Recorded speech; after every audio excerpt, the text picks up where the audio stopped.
မနက်မိုးလင်းလို့အိယာကနိုးပြီဆိုတာနဲ့ဒီနေ့ငါဘသူပေါ်မှာဒေါသမထွက်မိအောင်ကြိုးစားမယ်ပြီးတဲ့အခါမှာတတ်နိုင်တဲ့ကောင်းမှုကုသိုလ်လေးတွေကိုကြိုးစားပြီးပြုမယ်အားလုံးပေါ်မှာမေတ္တာထားနိုင်အောင်ကြိုးစားမယ်လို့ဒိဋ္ဌံလိုက်မယ်ရေနဲ့ကိုယ်မျက်နှာလေးထိလိုက်တဲ့အချိန်မှာတရားကိုကိုးကွယ်ပါ၏တရားကိုကိုးကွယ်ပါ၏တန်ခါကိုကိုးကွယ်ပါ၏ပါဠိလိုဆိုရင်တော့ဗုဒ္ဓံတရဏံဂစ္ဆာမိဓမ္မံတရဏံဂစ္ဆာမိတန်ခံတရဏံဂစ္ဆာမိဆိုပြီးတော့တရဏဂုံ၃ပါးကိုစောင့်တည်လိုက်ပေါ့ပြီးတဲ့အခါမှာတတ္တဝါများစွာဘီရန်กว่าကျမ်းမာချမ်းသာကြပါစေ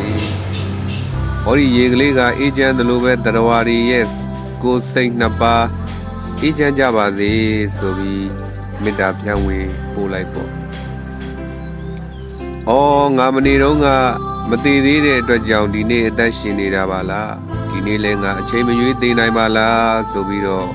မရဏနုတ္တိဘာဝနာကိုပွားများပေးမယ်ပြီးတဲ့အခါမှာငါရဲ့ခန္ဓာကိုယ်မှာယွန်ရှာဆက်ဆုပ်ပွေတွေကြီးပါတကားဆိုပြီးအတုပဘာဝနာပွားများဒီနေ့ငါအလုပ်တွေလုပ်ရင်းနဲ့ကုသိုလ်များများရအောင်စိတ်ကောင်းလေးတွေမွေးမြူ